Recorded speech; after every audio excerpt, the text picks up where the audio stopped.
हिमालय सुता पार्वती जी, मस्तक पर गंगा जी, ललाट पर द्वितीया का चंद्रमा, कंठ में हलाहल विष और वक्ष स्थल पर सर्पराज शेष जी सुशोभित हैं। वे भस्म से विभूषित देवताओं में श्रेष्ठ, सर्वेश्वर, संहार करता, सर्वव्यापक, कल्याण रूपी चंद्रमा के समान शुभ वर्ण श्री शंकर जी सदा मेरी रक्षा करें। रघुकुल को आनंद देने वाले श्री रामचंद्र जी के विखार बिंद का जो शोभा राज्य अभिषेक से न तो प्रसन्नता को प्राप्त हुई और न वनवास के दुख से मलिन ही हुई, वह मेरे लिए सदा सुंदर मनो मंगलों को देने वाली हो। नीले कमल के समान श्याम और कोमल जिसके अंग हैं, श्री सीता जी जिसके वाम भाग में विराजमान है और जिसके हाथों में अमोघ बाण और सुंदर धनुष है, उन रघुवंश के स्वामी श्री रामचंद्र जी को मैं नमस्कार करता हूँ। श्री गुरु जी के चरण कमलों की रज से उनके मन रूपी दर्पण को साफ करके मैं रघुनाथ जी के उस निर्मल यश का वर्णन करता हूँ, जो चारों फलों धर्म अर्थ काम मोक्ष को देने वाला है। जब से श्री रामचंद्र जी विवाह करके आए हैं, तब से नित्य नए मंगल हो रहे हैं और आनंद के बधावे बज रहे हैं। चौदह लोक रूपी बड़े भारी पर्वतों को पुण्य रूपी मेघ सुख रूपी जल बरसा रहे हैं।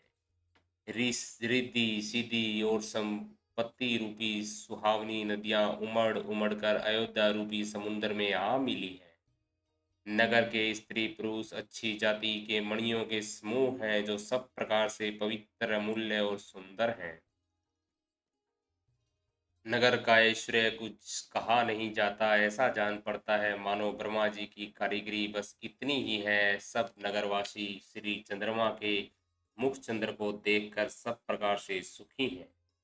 सब माताएं और सखी सहेलियां अपनी मनोरथ रूपी बेल को फली हुई देखकर आनंदित हैं। श्री रामचंद्र जी के रूप गुण शील और स्वभाव को देख सुनकर राजा दशरथ जी बहुत ही आनंदित होते हैं। सबके हृदय में ऐसी अभिलाषा है और सब महादेव जी को मनाकर प्रार्थना करके कहते हैं कि राजा अपने जीते जी श्री रामचंद्र जी को युवा पद दे दें। एक समय रघुकुल के राजा दशरथ जी अपने सारे समाज सहित राज्यसभा में विराजमान थे। महाराज समस्त पुण्यों की मूर्ति हैं। उन्हें श्री रामचंद्र जी का सुंदर यश सुनकर अत्यंत आनंद हो रहा है। सब राजा उनकी कृपा चाहते हैं और लोकपालगण उनके रूप को रखते हुए अनुकूल होकर प्रीति करते हैं। पृथ्वी आकाश पाताल तीनों भुवनों में और भूत भविष्य वर्तमान तीनों कालों में दशरथ जी के समान बड़भागी और कोई नहीं है। मंगलों के मूल श्री रामचंद्र जी जिनके पुत्र हैं, उनके लिए जो कुछ कहा जाए सब थोड़ा है। राजा ने स्वाभाविक ही हाथ में दर्पण लिया और अपना मुंह देखकर मुकुट को सीधा किया। देखा कि कानों के पास सफेद बाल हो गए हैं, मानो बुढ़ापा ऐसा उपदेश कर रहा है कि हे राजन, श्री रामचंद्र जी को युवराज पद देकर अपने जीवन और जन्म का लाभ क्यों नहीं लेते। हृदय में यह विचार लाकर युवराज पद देने का निश्चय कर राजा दशरथ जी ने शुभ दिन और सुंदर समय पाकर प्रेम से पुलकित शरीर हो आनंद मगन कर मन से उसे गुरु वशिष्ठ जी को सुनाया। राजा ने कहा, हे मुनिराज सुनिए, श्री रामचंद्र जब सब प्रकार से सब योग्य हो गए हैं, सेवक मुनि सब नगर निवासी और जो हमारे शत्रु मित्र या उदासीन हैं, सभी को श्री रामचंद्र जी वैसे ही प्रिय हैं जैसे वे मुझको हैं।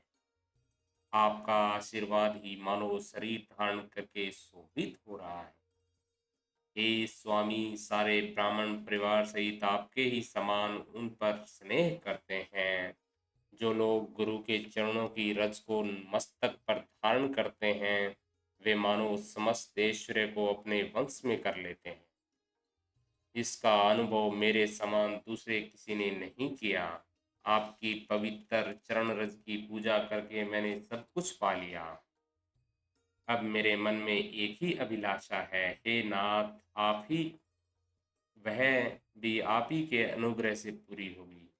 राजा का सहज प्रेम देखकर मुनि ने प्रसन्न होकर कहा, नरेश, आज्ञा दीजिए, कहिए क्या अभिलाषा है। हे राजन, आपका नाम और यश ही संपूर्ण मनचाही वस्तुओं को देने वाला है।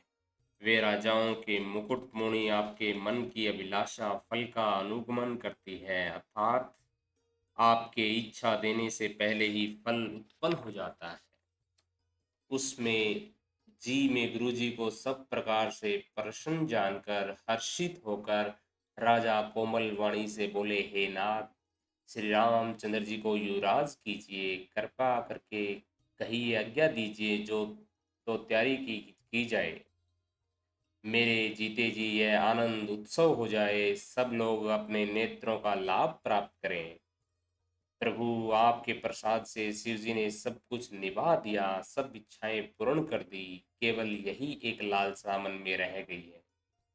फिर सोच नहीं शरीर रहे या चला जाए, जिससे मुझे पीछे पछतावा न हो। दशरथ जी के मंगल और आनंद के मूल सुंदर वचन सुनकर मुनि मन में बहुत प्रसन्न हुए। वशिष्ठ जी ने कहा, हे राजन, सुनिए, जिससे विमुख होकर लोग पछताते हैं और जिनके भजन जिन बिना जी की जलन नहीं जाती, वही स्वामी सर्वलोक महेश्वर श्री राम जी आपके पुत्र हुए हैं और पवित्र प्रेम के अनुगामी हैं। श्री रामचंद्र जी पवित्र प्रेम के पीछे पीछे चलने वाले हैं, इसी से तो प्रेमवश आपके पुत्र हुए हैं। हे राजन, अब देरी न कीजिए, शीघ्र सब सामान सजाइए। शुभ दिन और सुंदर मंगल तभी है जब श्री रामचंद्र जी युवराज हो जाएं, अर्थात उनके अभिषेक के लिए सभी दिन शुभ और मंगलमय है। राजा आनंदित होकर महल में आए और उन्होंने सेवकों को तथा मंत्री सुमंत्र को बुलवाया। उन लोगों ने जय जीव कहकर सिर नवाए। तब राजा ने सुंदर मंगलमय वचन श्री रामचंद्र जी को युवराज पद देने का प्रस्ताव सुनाए और कहा, यदि पंचों को यह मत अच्छा लगे तो हृदय से में हर्षित होकर आप लोग श्री रामचंद्र जी का तिलक, राज तिलक कीजिए। इस प्रिय वाणी को सुनते ही मंत्री ऐसे आनंदित हुए मानो उनके मनोरथ रूपी पौधे पर पानी पड़ गया हो। मंत्री हाथ जोड़कर विनती करते हैं कि हे जगतपति, आप करोड़ों वर्ष जिए। आपने जगत भर का मंगल करने वाला भला काम सोचा है। हे नाथ, शीघ्रता कीजिए, देर न लगाइए। मंत्रियों की सुंदर वाणी सुनकर राजा को ऐसा आनंद हुआ मानो बढ़ती हुई बेल सुंदर डाली का सहारा पा गई। राजा ने कहा, श्री रामचंद्र जी के राज्य अभिषेक के लिए मुनिराज वशिष्ठ जी जो जो आज्ञा हो, आप लोग वही सब तुरंत करें।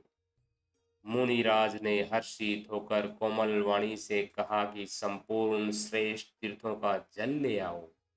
फिर उन्होंने औषधि, मूल, फूल, फल और पत्थर आदि अनेकों मांगलिक वस्तुओं के नाम गिनाकर बताए। चंवर, मृगचर्म, बहुत प्रकार के अस्त्र, असंख्य जातियों के ऊनी और रेशमी कपड़े, नाना प्रकार की मणियां तथा और भी बहुत सी मंगल वस्तुएं जो जगत में राज्याभिषेक के योग्य होती हैं, सबको मंगाने की उन्होंने आज्ञा दे दी। मुनि ने वेदों में कहा हुआ सब विधान बताकर कहा, नगर में बहुत से मंडप सजाओ, फलों समेत आम, सुपारी और केले के वृक्ष नगर की गलियों में चारों ओर रोप दो। सुंदर मणियों के मनोहर चौक पुरवाओ और बाजार को तुरंत सजाने के लिए कह दो। श्री गणेश जी, गुरु और कुल देवताओं की पूजा करो और भूमदेव ब्राह्मणों की सब प्रकार से सेवा करो। ध्वजा, पताका, तोरण, कलश, घोड़े, रथ और हाथी सबको सजाओ। मुनि श्रेष्ठ वशिष्ठ जी के चरणों को सिरोधार्य करके सब लोग अपने अपने काम में लग जाओ। मुनीश्वर ने जिसको जिस काम के लिए आज्ञा दी, उसने वह काम इतनी शीघ्रता से कर डाला कि मानो पहले से ही कर रखा था। राजा, ब्राह्मण, साधु और देवताओं को पूज रहे और श्री रामचंद्र जी के लिए सब मंगल कार्य कर रहे। श्री रामचंद्र जी के राज्याभिषेक की सुहावनी खबर सुनते ही अवध भर में बड़ी धूम से बधावे बजने लगे। श्री रामचंद्र जी और सीता जी के शरीर में भी शुभ शगुन संचित हुए। उनके सुंदर मंगल अंग फड़फड़ाने लगे। पुलकित होकर वे दोनों श्री राम प्रेम सहित एक दूसरे से कहते हैं कि ये सब शगुन भरत के आने की सूचना देने वाला है। उनको मामा के घर गए बहुत दिन हो गए हैं। बहुत ही अवसेर आ रही है, बार बार उनसे मिलने की मन में आती है। सपनों से प्रिय भरत के मिलने का विश्वास होता है, और भरत के समान जगत में हमें कौन प्यारा है। शकुन का फल यही फल है, दूसरा नहीं। श्री रामचंद्र जी को अपने भाई भरत का दिन रात ऐसा सोच रहता है जैसा कछुए का हृदय अंडों में रहता है। उसी प्रकार यह परम मंगल समाचार सुनकर सारा रानीवास हर्षित तो उठा, जैसे चंद्रमा को बढ़ते देख समुद्र में लहरों का विलास सुशोभित होता है। सबसे पहले रानीवास में जाकर जिन्होंने ये वचन समाचार सुनाए, उन्होंने बहुत से आभूषण और वस्त्र पाए। रानियों का शरीर प्रेम से पुलकित हो उठा और मन में प्रेम में मगन हो गया। वे सब मंगल कलश सजाने लगी। सुमित्रा जी ने मणियों मंत्रों के बहुत प्रकार के अत्यंत सुंदर और मनोहर चौक पूरे। आनंद में मगन हुई श्री रामचंद्र जी की माता कौशल्या जी ने ब्राह्मणों को बुलाकर बहुत दान दिए। उन्होंने ग्राम देवियों, देवताओं और नागों की पूजा की और फिर बलि भेंट देने को कहा। अर्थात कार्य सिद्ध होने पर फिर पूजा करने की मनौती मानी और प्रार्थना की कि जिस प्रकार से श्री रामचंद्र जी का कल्याण हो, दया करके वही वरदान दीजिए। कोयल की सी मीठी वाणी वाली, चंद्रमा के समान मुख वाली और हिरण के बच्चे के से नेत्रों वाली स्त्रियां मंगल गान करने लगी। श्री रामचंद्र जी का राज्याभिषेक सुनकर सभी स्त्री पुरुष हृदय में हर्षित हो उठे और विधाताओं को अपने अनुकूल समझकर सब सुंदर मंगल साज सजाने लगे। तब राजा ने वशिष्ठ जी को बुलाया और शिक्षा समयोचित उपदेश देने के लिए श्री रामचंद्र जी के महल में भेजा। गुरु का आगमन सुनते ही श्री रघुनाथ जी ने दरवाजे पर आकर उनसे चरणों में मस्तक नवाया। आदर पूर्वक अर्घ देकर उन्हें घर में लाए और षोडशोपचार से पूजा करके उनका सम्मान किया। फिर सीता जी सहित उनके चरण स्पर्श किए और मंगल के समान दोनों हाथों को जोड़कर श्री राम जी बोले, यद्यपि सेवक के घर स्वामी का पधारना मंगलों का मूल और अमंगलों का नाश करने वाला होता है, तथापि हे नाथ, उचित तो यही था कि प्रेम पूर्वक दास को ही कार्य के लिए बुला भेजते। ऐसी ही नीति है। परंतु प्रभु, आपने प्रभुता छोड़कर स्वयं यहाँ पधार कर जो स्नेह किया है, इससे आज वह घर पवित्र हो गया है। हे गोसाई, जो आज्ञा हो मैं वही करूं। स्वामी की सेवा में ही सेवक का लाभ है।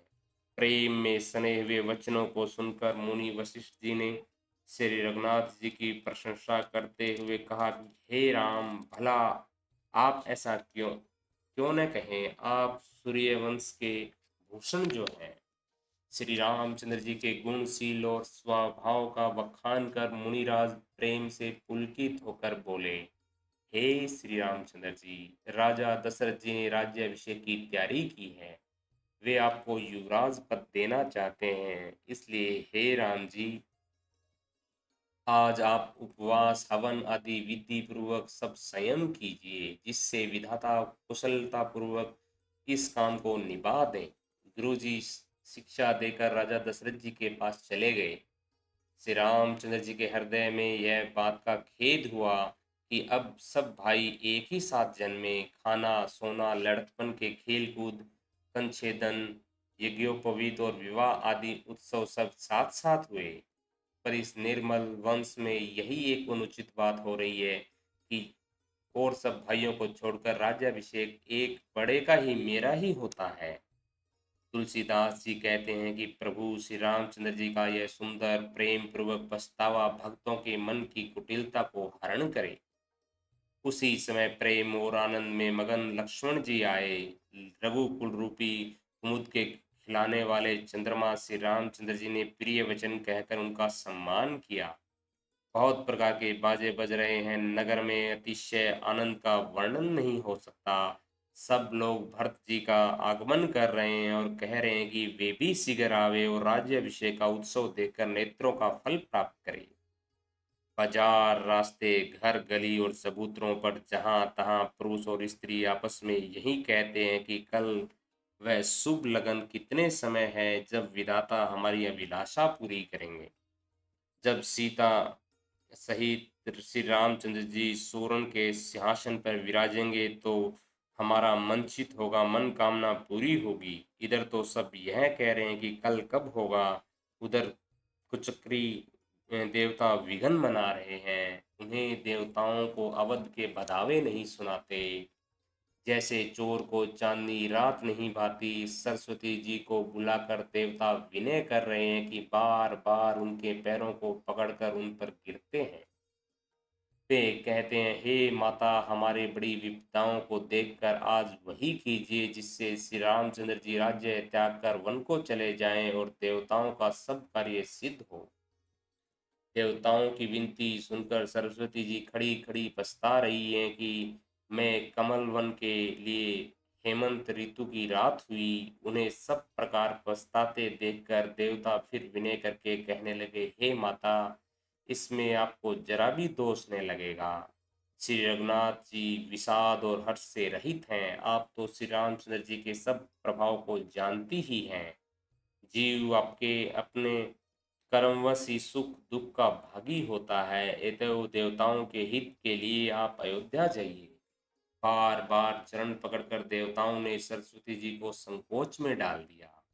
तब वह विचार कर चली कि देवताओं की बुद्धि ओछी है, उनका निवास तो ऊंचा है पर उनकी करनी नीची है। ये दूसरे का ऐश्वर्य नहीं देख सकते, परंतु आगे के काम का विचार करके श्री रामचंद्र जी के वन जाने से राक्षसों का वध होगा, जिससे सारा जगत सुखी हो जाएगा। चतुर कवि श्री रामचंद्र जी के वनवास के चरित्र का वर्णन करने के लिए मेरी चाह कामना करेंगे। ऐसा कहकर सरस्वती जी हृदय में हर्षित होकर दशरथ जी की पूरी अयोध्या में आई, मानो दुसह दुख देने वाली कोई गृहदशा आई। मंद्रा नाम की केकई एक मंदबुद्धि दासी थी। उसे अपयश की पिटारी बनाकर सरस्वती जी उनकी बुद्धि को फेर कर चली गई। मंद्रा ने देखा कि नगर सजाया हुआ है, सुंदर मंगलमय बधावे बज रहे हैं। उसने लोगों से पूछा कि कैसा उत्सव। श्री रामचंद्र जी के राज तिलक की बात सुनते ही उनका हृदय जल उठा। वह दुर्बुद्धि नीच जाति वाली दासी विचार करने लगी कि किस प्रकार से वह काम दिन रात ही रात में बिगड़ जाए। जैसे कोई कुटिल भीलनी शहद का पत्ता छत्ता लगा देकर घात लगाती है कि इसको किस तरीके से उखाड़ लूं। वह उदास होकर भरत जी की माता कैकेयी के पास गई। रानी कैकेयी ने हंसकर कहा, तू उदास क्यों है। मंत्रा कुछ उत्तर नहीं देती, क्योंकि केवल लंबी सांस ले रही है और चित्रिया चरित्र करके आंसू ठरका रही है। रानी हंसकर कहने लगी, तेरे बड़े गाल हैं, तू बहुत बढ़ बढ़कर बोलने लगी है। मेरा मन कहता कि लक्ष्मण जी ने तुझे कुछ सीख दी है, दंड दिया है। तब भी वह महापापिनी दासी कुछ भी नहीं बोलती, ऐसी लंबी सांस छोड़ रही है मानो काली नागुन फूंफार छोड़ रही हो।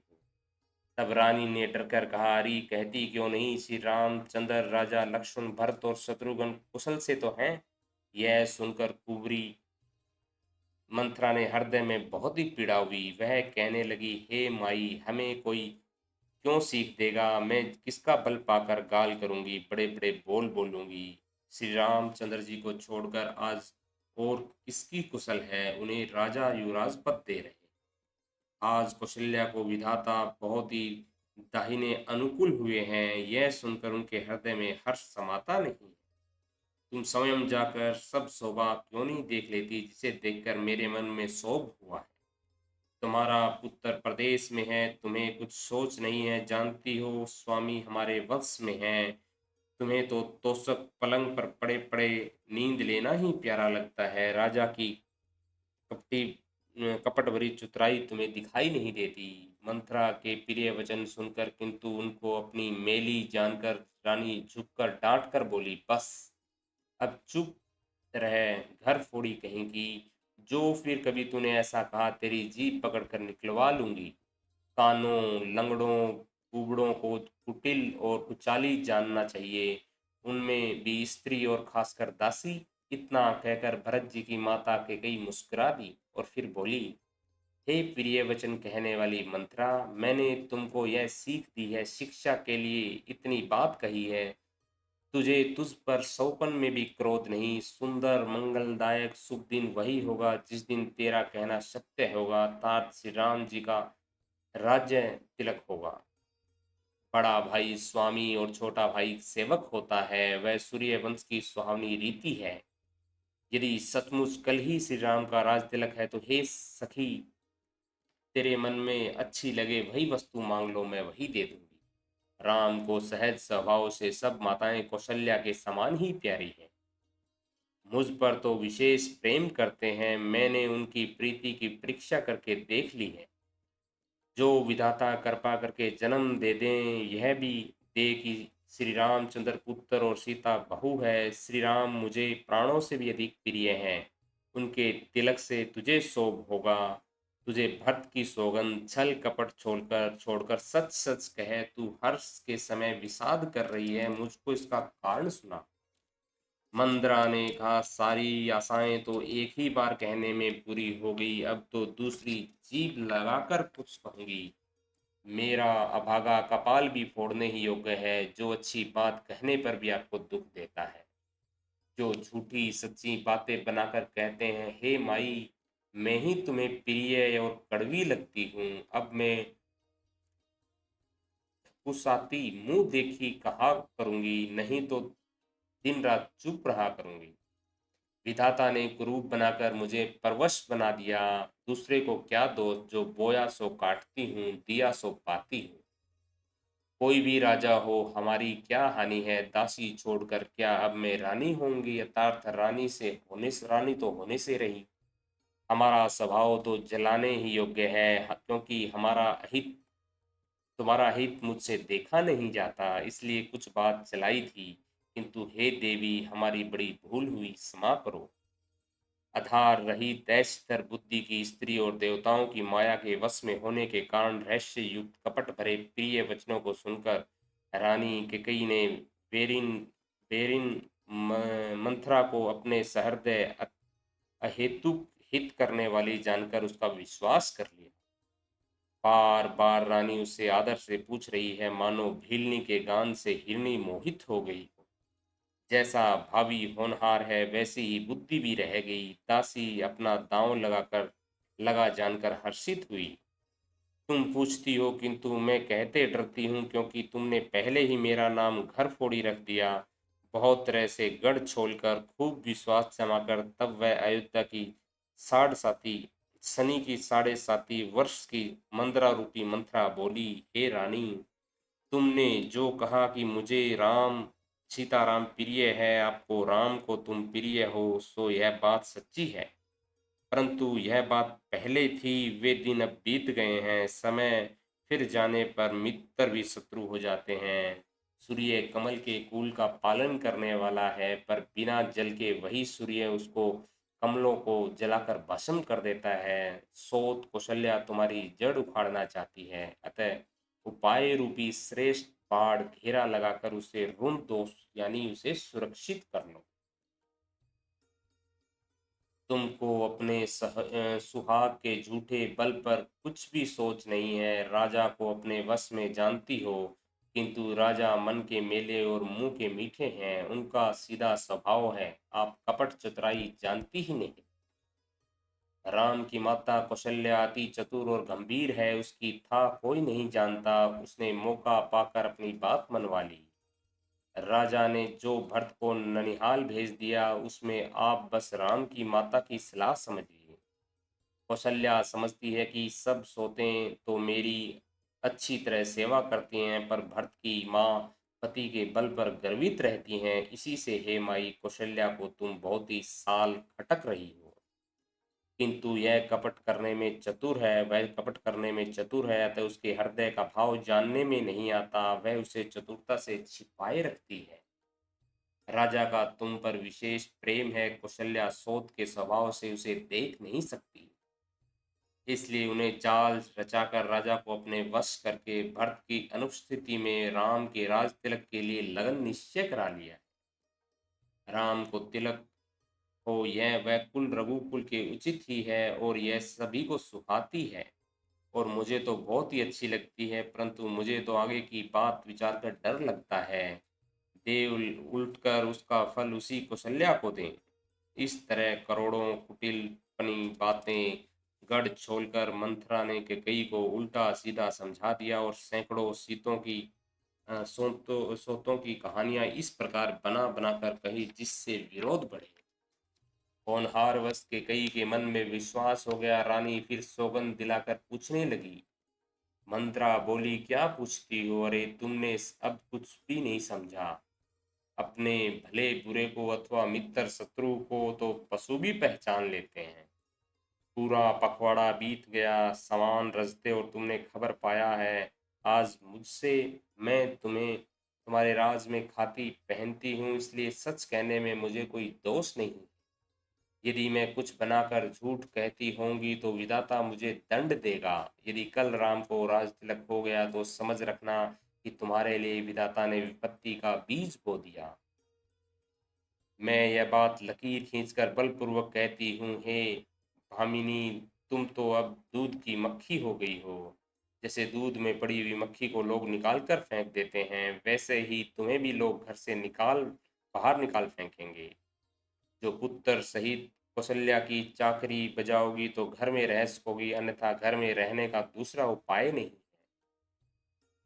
कद्रु ने विनाशता को दुख दिया था, तुम्हें कौशल्या देगी। भरत कारागार का सेवन करेंगे, जेल की हवा खाएंगे और लक्ष्मण राम के नायब सहकारी होंगे। कैकेयी मंदरा की कड़वी बातें सुनते ही डरकर सूख गई, कुछ बोल नहीं सकती। शरीर में पसीना हो गया और वह केले की तरह कांपने लगी। तब कुबरी मंथरा ने अपनी जीभ दांतों तले दबाई। उसे भय हुआ कि कहीं भविष्य का उत्पन्न डरावना चित्र सुनकर कैकेयी के हृदय की गति न रुक जाए, जिससे उस उल्टा सारा काम बिगड़ जाए।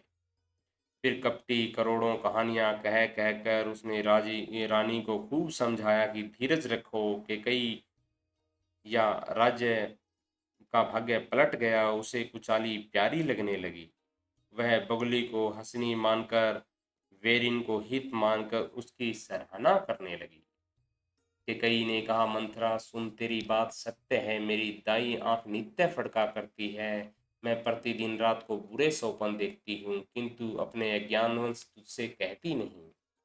सखी क्या करूं, मेरा तो जीवा सीधा जीवन है, मैं दायां बायां कुछ भी नहीं जानती। अपनी चलते जहां तक मेरा वश चला, मैंने आज तक कभी किसी का बुरा नहीं किया। फिर न जाने किस पाप से देव ने मुझे यह मेरे ही साथ दुष्य दुख दिया है। मैं भले ही नहर जाकर वहीं जीवन बिता दूंगी, पर जीते जी सोत की चाकरी नहीं करूंगी। देव जिसमें शत्रु के वश में रखकर जिलाता है, उसके लिए तो जीने की अपेक्षा मरना ही अच्छा है।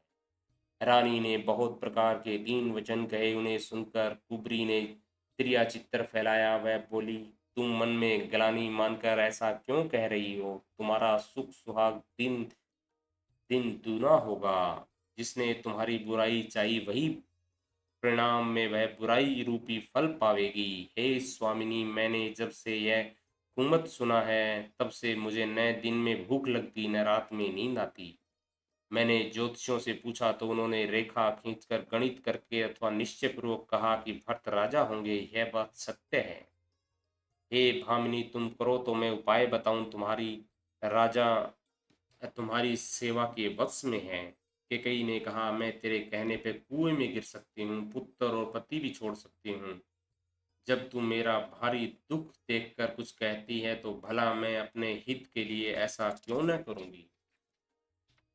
कुबरी ने कैकेयी की सब तरह से कबूल करवाकर अर्थात बलि पशु बनाकर कपटवश रूपी छुरी को अपने हृदय में पत्थर पर टेया करके धार को तेज किया। रानी कैकेयी अपने निकट के शिगर आने वाले दुख को कैसे नहीं देखती, जैसे बलि का पशु हरी हरी घास चरता है, हरी हरी घास चरता है, पर वह जानता नहीं कि मौत सिर पर नाच रही। नमस्कार भगतजनों, हम अयोध्या कांड के दूसरे अध्याय का पाठ हम कल करेंगे। तब तक के लिए नमस्कार।